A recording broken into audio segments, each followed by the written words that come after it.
Congress party के प्रदेश अध्यक्ष करण मेहरा ने आज मसूरी में कांग्रेस भवन में कांग्रेस के पदाधिकारियों और कार्यकर्ताओं के साथ बैठक कर कांग्रेस पार्टी को मजबूत करने का आह्वान किया। इस अवसर पर दर्जनों कांग्रेसी कार्यकर्ता वहां मौजूद रहे, जिन्होंने कांग्रेस की हार का ठीकरा ईवीएम मशीनों पर छोड़ा। साथ ही इस दौरान कांग्रेसी कार्यकर्ताओं में करण मेहरा ने एक नया जोश भरने की भी कोशिश की। मसूरी से अजीत कुमार सिंह की रिपोर्ट। आगे भेजा है मुख्यमंत्री जी जहां से चुनाव लड़े उनको हराने वाले भुवन कापड़ी वहां प्रभारी बन के गए हैं और हम पूरी ताकत कांग्रेस की लगाएंगे और जीतने की नियत से चंपावत चुनाव में कांग्रेस उतर रही है। कुमाऊं और गढ़वाल में कांग्रेस अलग अलग दिखाई दे रही है, कैसे एक करने का काम करेंगे? देखिए, ये कुछ शरारती तत्वों का किया धरा है। जब अजय भट्ट जी नेता प्रतिपक्ष और पार्टी के अध्यक्ष थे बीजेपी के, तब एक बात किसी ने नहीं उठाई। जब गणेश गोत्याल जी अध्यक्ष थे, प्रीतम सिंह जी सीएलपी थे, तब ये किसी ने बात नहीं उठाई। जब त्रिवेंद्र रावत, तीरथ रावत मुख्यमंत्री बने और मदन कौशिक अध्यक्ष थे, ये बात नहीं उठी।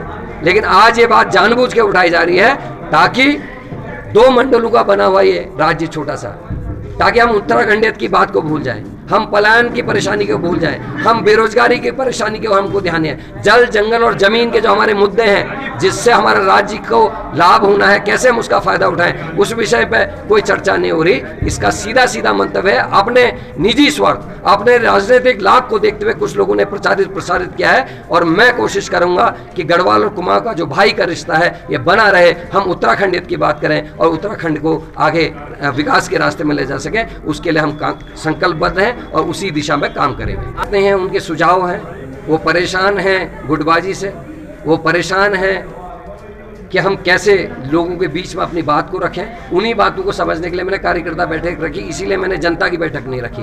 मैं कार्यकर्ताओं से समझना चाहता हूं कि जनता के सरोकारों से जुड़ी हुई चीज़ें क्या हैं, वो क्या ऐसी चीज़ें हैं जिससे हम लोगों के संग जुड़ाव नहीं। इतना भ्रष्टाचार का मामला था, कोविड में 14,000 लोग इस राज्य में मरे, वो मुद्दा था। हर आदमी, कोई आदमी इस राज्य में ऐसा नहीं है जिसका कोई परिचित, कोई रिश्तेदार, कोई पहचान का व्यक्ति मृत ना हुआ हो। उसके बाद भी बीजेपी को वोट पड़ता है। कोविड में इतना बड़ा जांच के नाम पर घोटाला कुंभ में हो गया, बेरोजगारों पर लाठीचार्ज हो गया, सारे तमाम पे ग्रेड में पुलिस परेशान, आशा कार्यकर्ता हैं परेशान, ओपीएस ओल्ड पेंशन स्कीम पे हमारे कर्मचारी परेशान। उसके बाद भी बीजेपी अगर सरकार बना रही है तो कहाँ कमी रहेगी, इस बात की नब्ज टटोलने के लिए मैं कार्यकर्ता के बीच में आया हूँ। और इन्हीं चीज़ों में से जो बात निकल के आएगी उससे हम कांग्रेस को मजबूत करने का पूरा प्रयास करेंगे। और मुझे आज भरोसा हुआ है क्योंकि आज मैंने शहीदों का आशीर्वाद लेकर अपनी यात्रा ये 12 दिन की शुरू की है, जो गंगा जी के चरणों में उनकी आरती के साथ हम समाप्त करेंगे।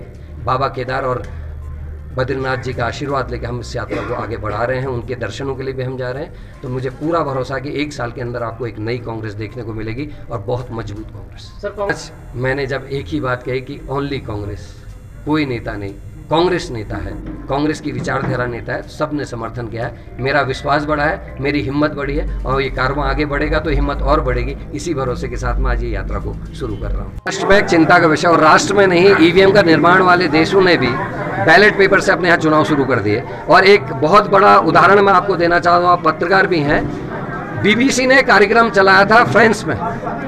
फ्रांस में जब वो कार्यक्रम चला तो फ्रांस की जनता आंदोलित रही और वहाँ की कोर्ट के निर्देश में फ्रांस में भी बैलेट से चुनाव हो रहे हैं। शंकाएं इसलिए हैं कि एक प्रदेश में बीजेपी के विरोध के कारण उसका मुख्यमंत्री हारता है लेकिन बीजेपी की सरकार बनती है, ऐसा नहीं हो सकता।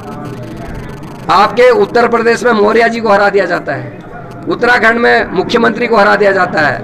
केवल ये बात इसलिए भी शंका है कि हर स्टेट में एक बड़ा नेता, 2 नेता हरा दिए जा रहे हैं और वहाँ सरकार बीजेपी की बन जा रही है।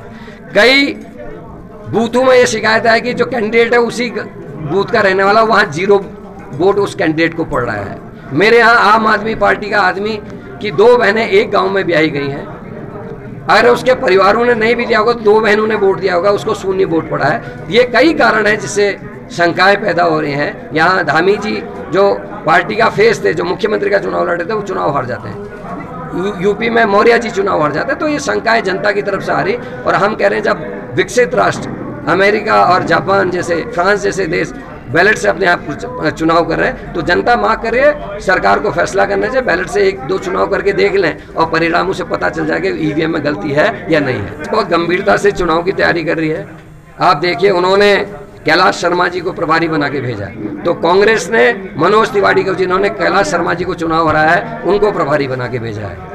मुख्यमंत्री जी जहां से चुनाव लड़े उनको हराने वाले भुवन कापड़ी वहां प्रभारी बन के गए हैं। और हम पूरी ताकत कांग्रेस की लगाएंगे और जीतने की नियत से चंपावत चुनाव में कांग्रेस उतर रही है। कुमाऊं और गढ़वाल में कांग्रेस अलग अलग दिखाई दे रही है, कैसे एक करने का काम करेंगे? देखिए, कुछ शरारती तत्वों का किया धरा है। जब अजय भट्ट जी नेता प्रतिपक्ष और पार्टी के अध्यक्ष थे बीजेपी के, तब एक बात किसी ने नहीं उठाई। जब गणेश गोत्याल जी अध्यक्ष थे, प्रीतम सिंह जी सीएलपी थे, तब ये किसी ने बात नहीं उठाई। जब त्रिवेंद्र रावत, तीरथ रावत मुख्यमंत्री बने और मदन कौशिक अध्यक्ष थे, ये बात नहीं उठी। लेकिन आज ये बात जानबूझ के उठाई जा रही है ताकि 2 मंडलों का बना हुआ ये राज्य छोटा सा, ताकि हम उत्तराखंडियत की बात को भूल जाएं, हम पलायन की परेशानी को भूल जाएं, हम बेरोजगारी की परेशानी को हमको ध्यान है, जल जंगल और जमीन के जो हमारे मुद्दे हैं जिससे हमारे राज्य को लाभ होना है, कैसे हम उसका फायदा उठाएं, उस विषय पे कोई चर्चा नहीं हो रही। इसका सीधा सीधा मंतव्य है अपने निजी स्वार्थ, अपने राजनीतिक लाभ को देखते हुए कुछ लोगों ने प्रसारित किया है। और मैं कोशिश करूंगा कि गढ़वाल और कुमाऊं का जो भाई का रिश्ता है ये बना रहे, हम उत्तराखंडियत की बात करें और उत्तराखंड को आगे विकास के रास्ते में ले जा सकें, उसके लिए हम